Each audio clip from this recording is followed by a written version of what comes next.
muito tempo atrás, o nascimento mudou a história de todas as pessoas do mundo.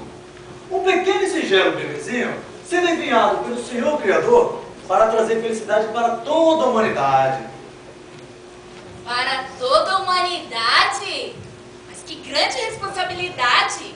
Uma enorme responsabilidade. Mas ele sabia o que estava fazendo. Porque um pequeno e singelo bebezinho estava lá, por você e por mim. Ele viveu, por você e por mim. Por mim? Sim. E nós agora sabemos de toda a verdade, contar uma história para relembrar em agradecimento ao maior presente de todos os tempos. Oba! Presente! Um grande presente.